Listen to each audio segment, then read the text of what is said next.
Existe una tradición japonesa llamada kintsugi, la cual se trata de valorar las imperfecciones y de enaltecer las cicatrices, ya que en lugar de ocultar los defectos, une los fragmentos rotos con oro, demostrando que, aún así después del quiebre, uno puede ser más fuerte incluso después de la debilidad.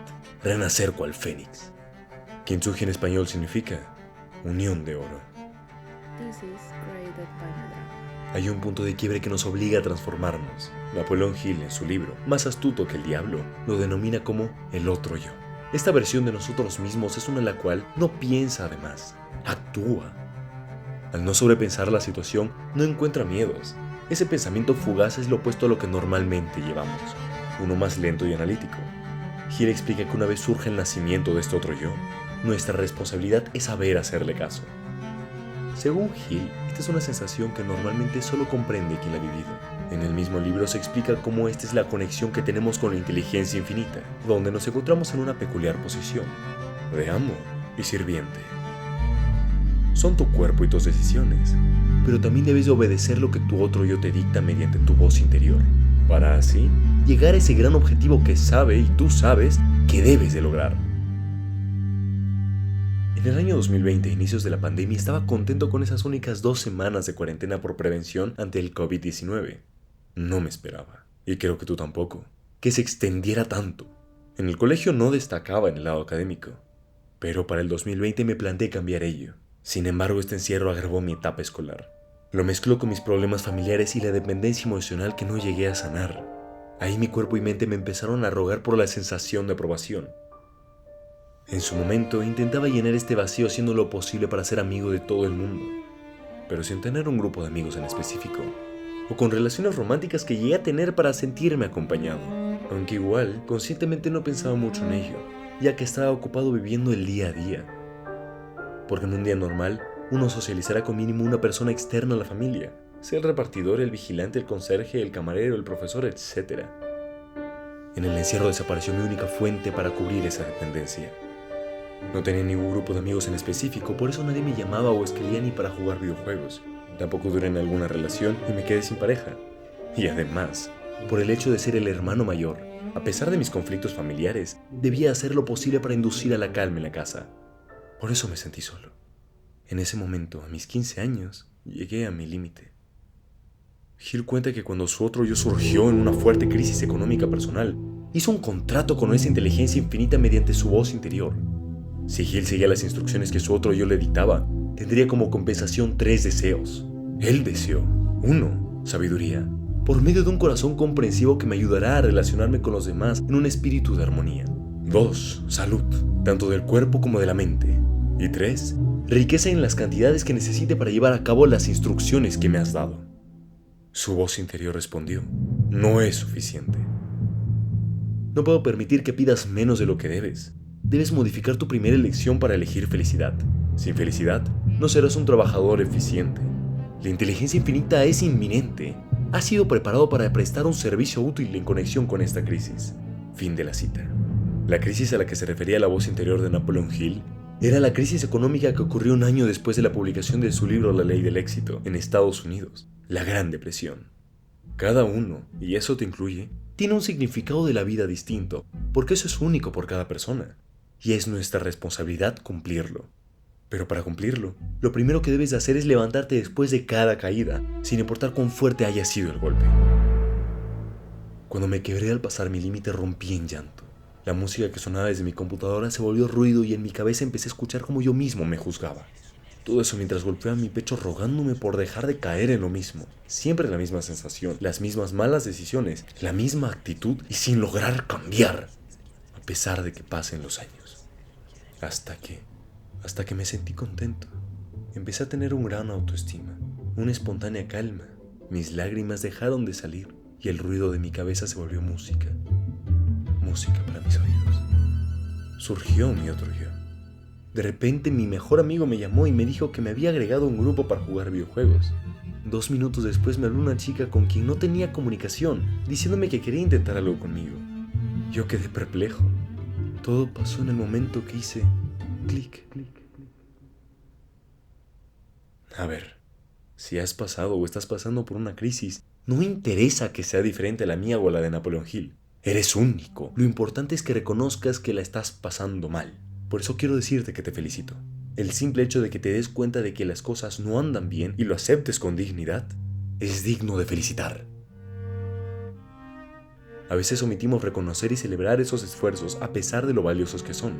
Debes aprender a valorar ello, porque nunca acabarás una carrera sin dar el paso más importante, el primero. En el libro de Verónica Morera, Zombie del Ego, se explica cómo tendemos a motivarnos a salir adelante para lograr objetivos como comer más sano, hacer ejercicio o estudiar más. Pero lo hacemos con las motivaciones más autodestructivas que podríamos tener. La meta no está mal, pero sí la motivación. Recuerda, el ego no es negativo, y llevarlo al extremo es lo que nos hará daño. Morera lo categoriza en dos grupos, el bueno y el malo, los cuales surgen cuando vivimos con un ego extremista donde nosotros mismos, en la búsqueda de aprobación y satisfacción, sin querer creamos esos grupos. El bueno es cuando te crees el rey del universo porque perteneces a un grupo idealizado, sea social, física, intelectual, económica, geográfica, etc. Por otro lado está el malo, donde sentimos que no pertenecemos a ningún grupo, ahogándonos más en el pozo. Si se dan cuenta, en ambos casos damos más importancia a la opinión y aceptación externa, antes de aceptar lo que en verdad somos. Por eso lo que nos afecta de manera negativa es cómo aplicamos ambos grupos en nuestra vida.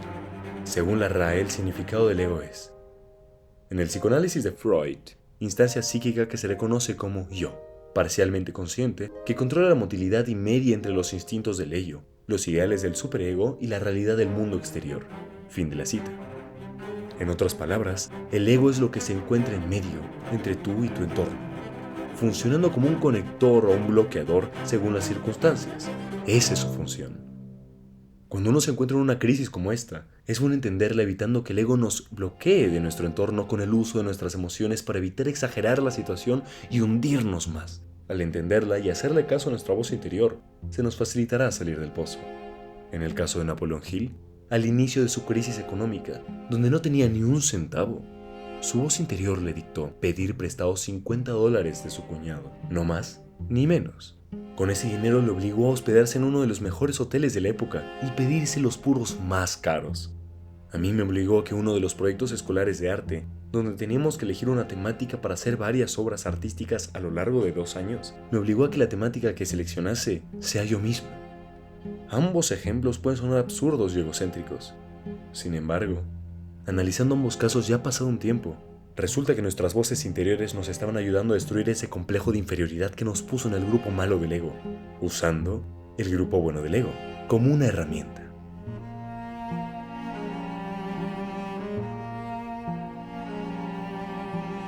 A Napoleon Hill ayudó a negociar con mayor facilidad con los inversionistas para la publicación de su libro La Ley del Éxito, por la actitud que el ambiente le generó. A mí, a entender mejor mi identidad, mi personalidad y valor por medio del arte. Ese uso eficaz del ego permite llegar a un equilibrio donde no nos sentimos en la miseria ni en la idealizada cima. Una vez ahí, construir el amor propio y autoestima es clave, porque de no ser así, uno puede caer en la falsa creencia de que solo existe blanco o negro, arriba o abajo. No eres Sísifo. Suelta esa eterna e irreal carga. Mírate, mira tu entorno, respira. Entiéndelo, conecta con él y continúa viviendo. Morera explica que si lo único que internalizamos es el ego y no nuestro alrededor, lo único que haremos será que vivamos de esos dos grupos, dos polos completamente opuestos, quien lo tiene todo y quien no, como si la vida no tuviera grises en ese blanco con negro. Si internalizamos ese ego extremista, llegaremos a una trampa. Morera la llama la trampa de la protección, que según sus palabras es: el ego trata de proteger de insultos, rechazo y discriminación, justamente creando rechazo y discriminación, intentando que te quedes del lado correcto y machacándote cuando no lo estás. Su intención inicial es evitar emociones como decepción, arrepentimiento y vergüenza, y disminuir las posibilidades de incomodidad, brindándote un espacio donde descansar. ¡Y funciona! Fin de la cita. Es verdad que en esa zona nos sentimos seguros, pero no lo estamos. Esa es una zona irreal que nos debilita en lugar de fortalecernos.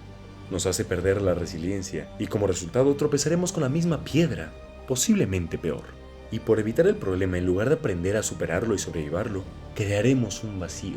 Cuando creamos este vacío por solo buscar estar en esos grupos, existe una gran posibilidad de que uno intente llenar ese vacío de forma inadecuada, como con el alcohol, las compras, las fiestas, drogas, relaciones, videojuegos, comida, etc. A veces incluso podemos caer en adicciones. Por eso cuando llegues a ese equilibrio debes de aprender y actuar. Escucha a tu voz interior y sin miedo cuestiónate.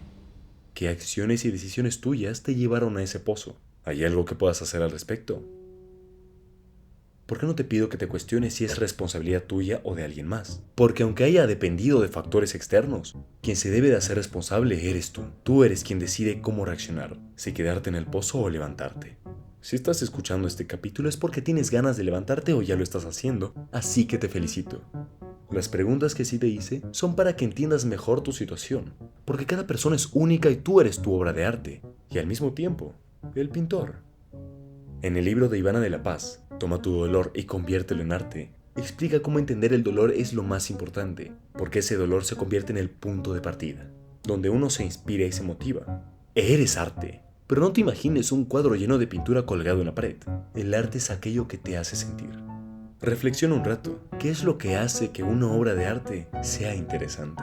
Entre tantas cosas que lo hacen, te aseguro que en la pintura es la oscuridad que hace resaltar la luz. En la danza, es una coreografía que aparenta ser caótica para enaltecer los momentos de sincronización. En el teatro, la tristeza y la crisis para embellecer el brillo de una sonrisa. En la música, el bajo, que es lo que le da sazón a la canción. Esos son tus cimientos. Amarte. Ama tu caos, porque es lo que te hace humano. Es lo que te hace arte. Así que ten claro el hecho de que vas a salir adelante. Aprende a escucharte. Ese instinto, esa voz interior que tienes no está de más. Y la situación en la que te encuentras es el punto perfecto para escribir tu historia a tu antojo. Con un par de condiciones. Aprende y ámate. Si no aprendes de lo ocurrido, volverás al mismo lugar. Y si no te amas, no sabrás perdonarte ni entenderte y buscarás llenar ese vacío con cosas con las que nunca se va a llenar ese hueco. Solo se llenará aprendiéndote a amar y teniéndote una estima inquebrantable. Límpiate esas lágrimas. Da un fuerte respiro y date cuenta que, al igual que en la tradición japonesa Kintsugi, después de haberte quebrado, lo único que harás después será brillar e iluminarás esa oscuridad en la que te sentiste. Solo imagínate lo que puedes lograr. Todo lo que puedes pintar sobre esa oscuridad. Ahora tú estás ahí levitando, y aunque en un inicio la mires con miedo, ese es tu lienzo. Sobre esa oscuridad cada trazo contará. Pero como si se tratara de un cuadro del barroco, harás que la luz de tu corazón le enseñe al sol a pintar el mundo. This was created by Medrano.